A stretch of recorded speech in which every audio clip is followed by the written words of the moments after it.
Hello, everyone. Welcome to today's presentation about the complexity of learning beyond theories and models.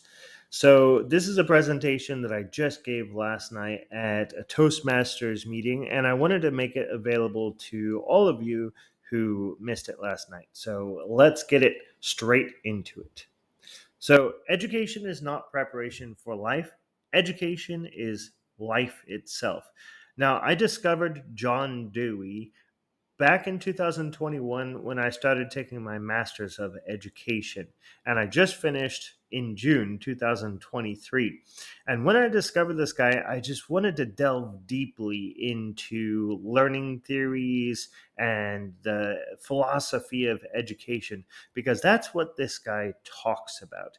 And so this quote blew me away. It's truly true because we learn through experience. We learn through what we do in our lives, not just from what we read or watch, but from what we do. That's how we learn the best, is through our experiences. So, what are actually learning theories and mental models? So, learning theories are how you acquire, retain, recall, and apply new information. And mental models are internal representations of external reality. And that helps us with our reasoning and decision making. So, whatever is going on here in the brain, we can put these mental models down on paper and express in a imperfect way about how we go about doing things and how we go about learning things. So that's what basically the good thing about mental models is we can actually express them in ways, but the bad thing is in ways, visual ways. But the bad thing is they are imperfect. Learning theories and models are imperfect. So that's one of the first problems that we have here is none of them are really perfect. Um, Without them, though, we wouldn't be anywhere. Like the neuroscience, the study of the brain, the study of how we learn. That's why these scientists and educators have actually built these learning models, learning theories, and mental models because they want the future generations to be able to look at these learning theories and mental models and use them in their learning and their education. And I'm definitely grateful for that because where would we be without these models? Where would we be without actually knowing what past people have done about how to learn better? So we should definitely be grateful, but just realize that none of them are perfect. And so we need to be able to be open minded and adaptable to the different models out there. Then the next one here, we've got most people don't know anything about learning theories or mental models. And in case I didn't mention this before, learning theories are more used for educators and instructional designers as well as trainers, whereas mental models can be used by anyone. And actually, every single person uses mental models even without knowing about them. But yeah, that's the case is sometimes people just don't even know that they're using them. And if you are unaware of what you're using, then maybe you're not using it optimally, which is the next point here. You're not using them optimally, most people. Um, and so you need to basically study about these mental models and learning theories and then adapt them to your life. And the fourth one here is they also can be limiting. Like if you're limiting yourself to only one learning theory or one mental model, then you're definitely going to be limiting yourself because each situation and each goal that you have may require you to use a different learning theory or a different mental model. And it may be the fact that you have to adapt the existing mental model to work best for the type of situation that you are in. So here are some examples of learning theories. So first we've got pragmatism, and there's John Dewey peeking around the corner again. This one was created in the 1870s.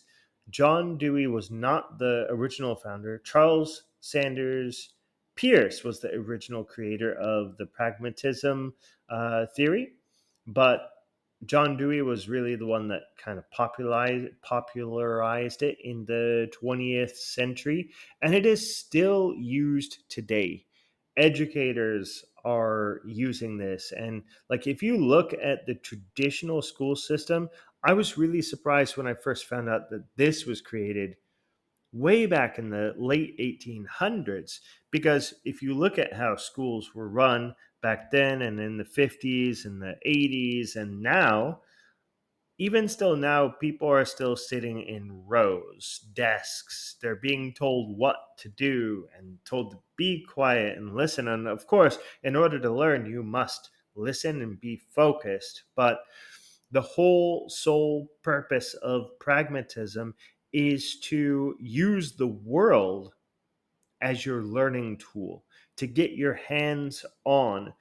The only way to learn with pragmatism is through experience and social interaction. You're sharing with everyone about what happened in the learning experience. You're going through the process and you're examining how that activity carried out. Then you're showing the connections between the activity and maybe a life skill. And then you're connecting your new talent with your daily life.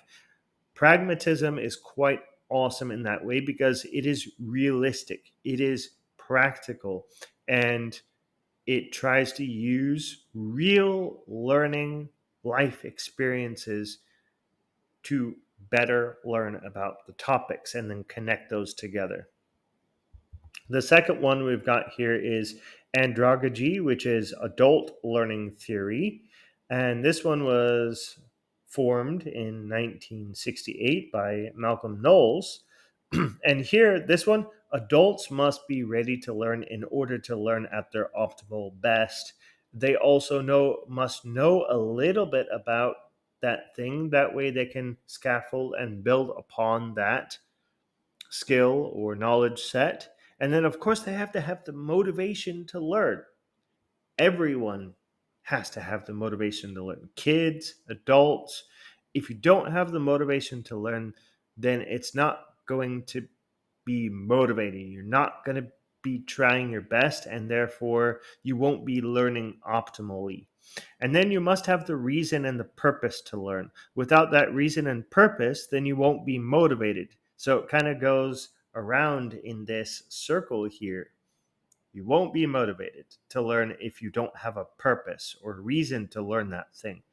And then, of course, you must have your self conception. You must believe in yourself. You must know that you have the ability to carry forward. And if you don't believe in yourself, you're not going to be learning at your optimal way. And then, lastly, is experience. You must go out there and experience and experiment and get your hands on. Adult learning theory is much like a child learning theory. There are some differences, definitely. But just like kids, if we are not curious, then we're not going to be learning our best. We must keep that curiosity within us. Just like a child, they're curious about everything. They ask questions. They want to know because their brain is soaking in that knowledge. Adults can use that same type of curiosity in order to ask questions, dig deeper.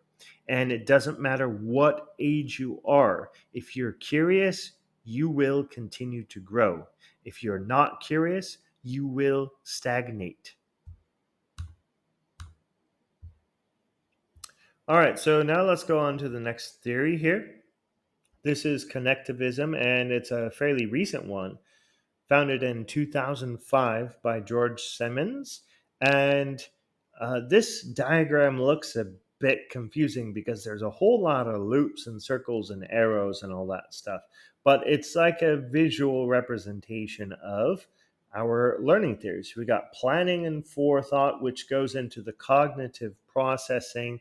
And then you've got all these things that you can learn from, such as the internet search. You can learn from books, friends, digital materials, Facebook groups, teachers, and so on. Basically, this model suggests that we have to connect everything that we learn from. We have to try to find some sort of connection out there. So whether it's you talking to your friend or your teacher, and then you read something about that same topic, you make that connection. And this is one of the only ones that does not have like anything to do with experience on it.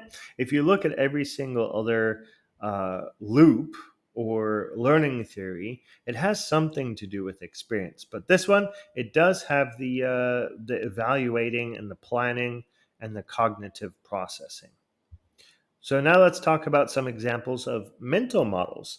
So this first one is probably one of my favorite ones and probably one that I use quite often. Actually, a couple of these I use quite often.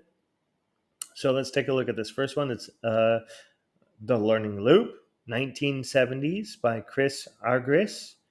And I really love this one because you can start anywhere in these loops. You could start, for example, on doing something. You do that thing, and then you reflect and you think, okay, how did that go? What can I do to do better? And then you go over to plan, and then you plan out a better way of action. Or maybe you could start with learn. You learn about something, and then you plan about what you're going to do about it. Then you go do it, and then you reflect, and then maybe you share it with people, or you learn and then you share, and then you reflect, and then you do. So this loop is a continuous loop, and you can start anywhere on it. And I think this is the best representation of actually how we learn, because we don't really have a starting point. We can start anywhere. And certain situations, we are going to start with the do. Certain situations, we are going to start with the learn. And certain situations, we may start with sharing about what we already know about the topic, right? Sometimes we'll start with reflecting. So this is a really amazing learning loop and best representation of how we actually learn. And then here is the ADDIE model, 1975, founded at the Florida State University. And the ADDIE model is used by a lot of instructional designers, uh, corporate trainers, anything like that. Also works well in business, but we could also use it for learning from textbooks and books and stuff like that. But one of the key factors here is it does have the implementation factor. Like I mentioned earlier, most of these have the implementation, the experimentation factor. So we start out here with the analyzing.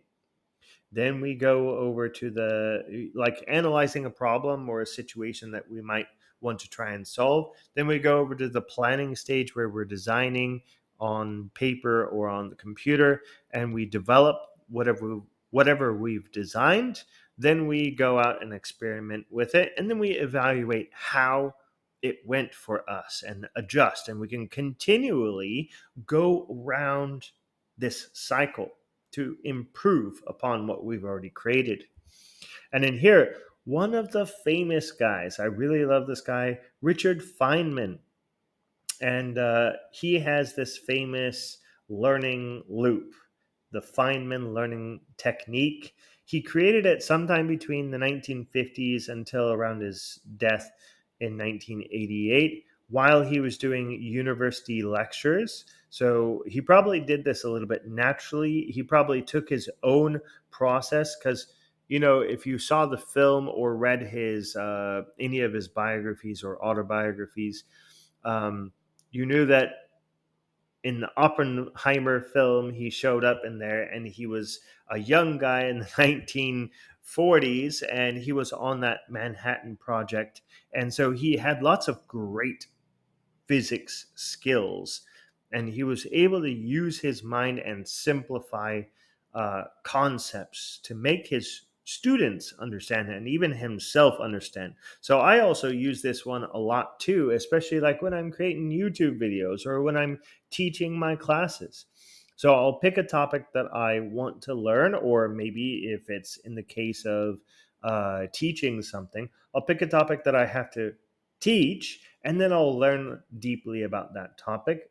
And then I'll write or explain to someone about that topic, and I'll ask them questions or ask my own self questions to see where the gaps are. Maybe you're confused about something. Therefore, you need to go back to the previous stage and learn a little bit more about that and try to fill in those gaps until you have come to the point where you have simplified your explanation enough using analogies, using examples, so that the other person and yourself can actually understand what you've explained. So this one's really awesome for creators and teachers because you can use this loop to continually improve and learn new topics pretty quickly. All right, so what do you think these theories and mental models all have in common? We've discussed it a little bit earlier in the video, but take a moment to think about it. Pause the video if you have to, and then here we go. I'll tell you. If you've already paused it, great. And if you already come up with the answer, great. So all of these have experience in common, except for that one, connectivism. So if you look at this again, so you must explain, you must show, you must give examples by maybe even doing the activity for this one. For this one, you must implement, right? Here, you must do. Those are all have to do with experience. And this one doesn't really have anything to do with experience on it. This one, experience, right? Right there.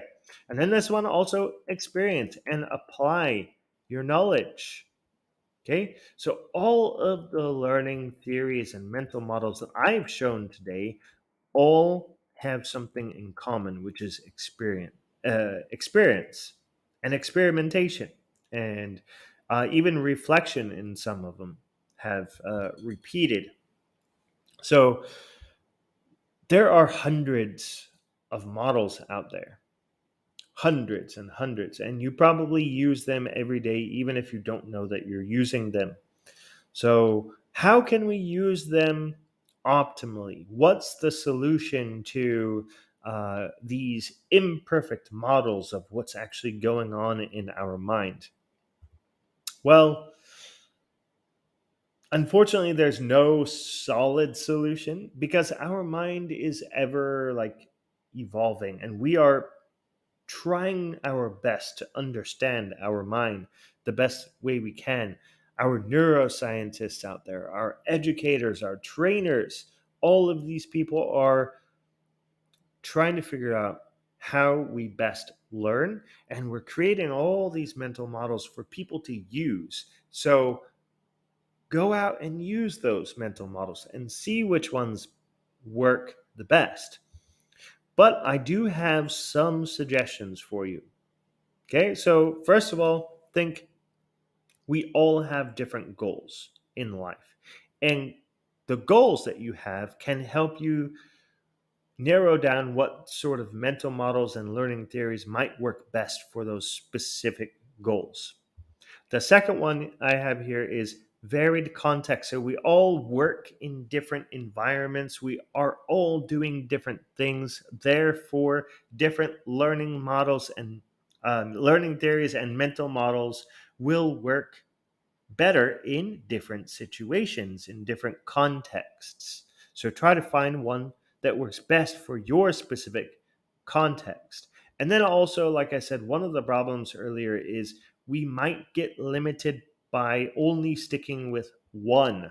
So my suggestion is to try to combine theories, try to combine mental models. And guess what?